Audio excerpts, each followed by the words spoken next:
అక్షరాల 2,60,000 సంవత్సరాల క్రితమే జీవరాశికి ఆవాసంగా నిలిచింది ఈ గుహ. దాదాపు 180 ఏళ్లుగా శాస్త్రవేత్తలు ఇక్కడ పరిశోధనలు చేస్తూనే ఉన్నారు. వేల ఏళ్ల నాటి ఆది మానవుడు నడియాడిన ఆనవాళ్ళు ఇక్కడ కనిపించాయి. ఇంత అరుదైన గుహ ఈ మధ్య టూరిస్టులను కూడా బాగా అట్రాక్ట్ చేస్తుంది. ఇంతకీ ఈ గుహ ఎక్కడ ఉందంటే మన ఆంధ్ర రాష్ట్రంలో నంద్యాల జిల్లా బేతం జిల్లా దగ్గరలో ఉన్న బిల్లసర్గమే ఈ గుహ. దీని గురించి మరిన్ని విశేషాలు ఇప్పుడు తెలుసుకునే ప్రయత్నం చేద్దాం.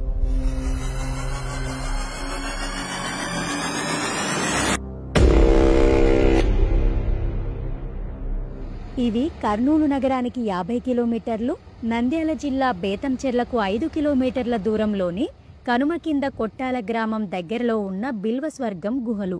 చూడ్డానికి చాలా అద్భుతంగా కనిపిస్తున్న ఈ గుహలంటే పర్యాటకులకే కాదు, శాస్త్రవేత్తలకు కూడా చాలా ప్రత్యేకం. 1842 లేదా 1844 ప్రాంతంలో కర్నూలు అసిస్టెంట్ కలెక్టర్గా పనిచేసిన కెప్టెన్ న్యూబోల్ట్ అనే బ్రిటిష్ అధికారి ముందుగా ఈ గుహల గురించి కనుగొన్నారు.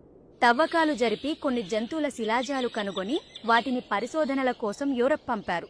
తర్వాత కాలంలో ఆ గుహపై పరిశోధనలు చేయాల్సిందిగా అప్పటి బ్రిటిష్ ప్రభుత్వ ఆధ్వర్యంలోని geological survey of India Robert Bruce fort అనే అధికారిని కర్నూలు పంపింది. బ్రూస్ ఫోర్ట్ పూర్వ శిలాయుగం లేదా ప్రాచీన శిలాయుగం అంటే పాలియోలిథిక్ కాలపు విశేషాలు వెలికితీయడంలో సిద్ధహస్తుడు. దక్షిణ భారతంలో చాలా పాతరాతి యుగం ఆనవాళ్లను ఆయన కనిపెట్టారు.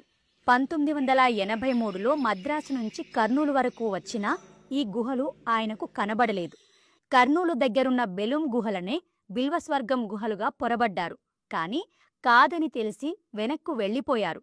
రెండోసారి వచ్చినప్పుడు యాగంటి దగ్గర ఎర్రజరిగవి అని ఒక ప్రదేశాన్ని కనుగొని పరిశోధనలు చేశారు. అప్పుడు కూడా ఈ బిల్వస్వర్గం గుహలు ఆయనకు కనిపించలేదు. చివరగా మూడోసారి వచ్చినప్పుడు బిల్వస్వర్గం గుహలకు చేరుకొని పరిశోధనలు చేశారు. 1883, 1885 సంవత్సరాల మధ్య రాబర్ట్ బ్రూస్ ఫోర్ట్, ఆయన కుమారుడు హెన్రీ ఫోర్ట్ కలిసి ఈ గుహల్లో పరిశోధన చేశారు. అక్కడ లోతైన గుంతలు తవ్వి పెద్ద ఎత్తున జంతు శిలాజాలు, పాతరాతి యుగపు ఆయుధాలుగా భావించే వస్తువులు సేకరించారు. And we know that limestone caves are the ideal places for fossilization of human bones and animal bones. And these Billasargam caves were known to archaeologists, geologists and also paleontologists for a very, very long time since their discovery in the first half of the 19th century. అనేక సందర్భాల్లో వివిధ శాస్త్రవేత్తలు చేసిన పరిశోధనల వల్ల ఈ గుహల గురించి అనేక విశేషాలు తెలిసాయి.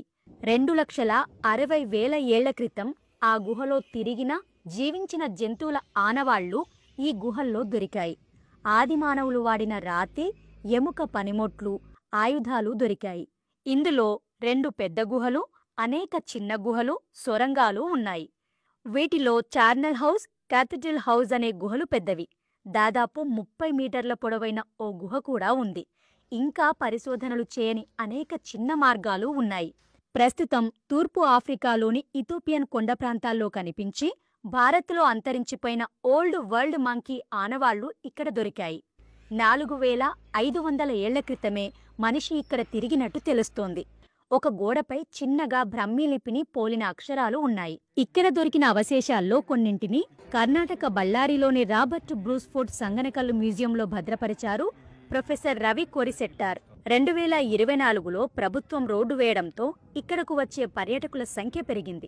దాదాపు 180 ఏళ్ల నుంచి శాస్త్రవేత్తలు ఈ గుహల్లో పరిశోధనలు జరుపుతూనే ఉన్నారని మీకు చెప్పాను కదా. వాళ్ళు ఇక్కడ తవ్వకాలు జరిపిన ప్రతిసారి కూడా కొత్త కొత్త విషయాలు కనుగొని ప్రపంచానికి తెలియజెప్తూనే ఉన్నారు. అయినప్పటికీ ఇక్కడ పరిశోధించాల్సింది చాలా ఉందని, అనేక తవ్వకాలు ఇక్కడ జరిపి కొత్త కొత్త విషయాలు కనిపెట్టాలని పురాతత్వ శాస్త్రవేత్తలు చెప్తూ ఉన్నారు. కానీ ఇప్పుడు అవకాశం లేకుండా పోయింది. ఎందుకంటే ఇక్కడ కాంక్రీట్ పోసేయడం వల్ల పరిశోధనలకు ఆటంకం ఏర్పడింది. కాబట్టి ఎట్టి పరిస్థితుల్లోనే ఈ కాంక్రీట్ ఉండకూడదని, దీన్ని తొలగించి వేసి మళ్ళీ పాత పద్ధతిలోనే ఈ గుహను ఉంచాలని ఆర్కియాలజిస్టులు డిమాండ్ చేస్తున్నారు. సాధారణంగా పురాతత్వ స్థలాలు ఏమైనా కొంత విరామమిచ్చి కొత్తగా తవ్విన ప్రతిసారి అనేక కొత్త కొత్త ఫలితాలను ఇస్తుంటాయి. కానీ ఇప్పుడు ఇక్కడ ఆ అవకాశం లేకుండా పోయిందనేది నిపుణుల ఆరోపణ. ఏపీటీడీసీ నిర్లక్ష్యమే అందుకు కారణమని వారు ఆరోపిస్తున్నారు. 2024 జనవరిలో బిల్వస్వర్గం గుహలను పర్యాటక పరంగా అభివృద్ధి చేయాలనుకున్న ఆంధ్రప్రదేశ్ ప్రభుత్వ పర్యాటక అభివృద్ధి సంస్థ సహజ సిద్ధమైన గుహ నేల భాగం మొత్తం కాంక్రీటు పోశారు.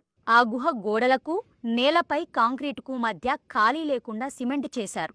దీంతో భవిష్యత్తు పరిశోధనలకు ఈ గుహలో తవ్వకాలకు వీలు లేకుండా చేశారని పురావస్తు నిపుణులు చెబుతున్నారు. It is our experience when you revisit the site which was discovered, previously, you are likely to find something new which the previous visitors had missed it.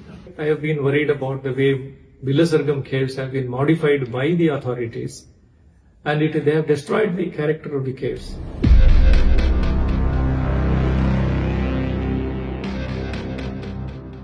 దక్షిణ భారతదేశపు పురాచరిత్రకు సంబంధించి ఇది కీలకమైన ఆధారం. ఉత్తర ప్రాచీన రాతియుగం గురించి ఇంకా ఇక్కడ పరిశోధనలు జరగాల్సి ఉంది. అలాగే యంగెస్ట్ టోబా టర్ఫ్ ఆనవాళ్లు కూడా ఇక్కడ కనిపించాయి. ఇక్కడున్నట్టుగా ప్రపంచంలో మరెక్కడా ఇలా గుహల్లో అగ్నిపర్వత పేలుడు ఆనవాళ్లు కనిపించలేదని శాస్త్రవేత్తలు చెబుతున్నారు.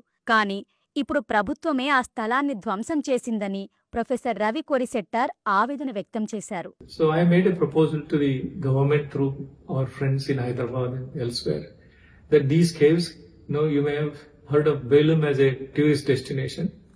The Bilasargam cave can be a better tourism destination if they allow us to develop the caves as a open air natural history museum.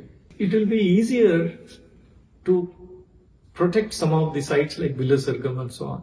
And even when we were working there, in the neighborhood of the caves, there was some limestone mining activity. But we approached local leaders in Betamcharla. They intervened and they stopped mining. But the government came and destroyed the character by putting cement, concrete and so on. Even the trenches which were dug were filled up with rubble and then concrete. ఈ గుహలను ధ్వంసం చేశారనే ఆరోపణలను APTDC అధికారులు తిరస్కరించారు. తాము నిపుణుల అభిప్రాయాలు తీసుకునే చేశామని, నేలపై కేవలం 4 అంగుళాల కాంక్రీట్ పరిచామని ఓ అధికారి స్పష్టం చేశారు.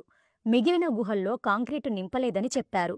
మనుషులు నడిచే దారిలో వర్షం వస్తే అక్కడి మట్టి అంతా కొట్టుకుపోతుందని, సాయిల్ ఎరోజన్ ఆపడానికి అక్కడ కాంక్రీటు వేయాల్సి వచ్చిందని తెలిపారు. పరిశోధనలు జరిగే గుహల్లో తామేమీ చేయలేదని బీబీసీతో చెప్పారు ఆ అధికారి.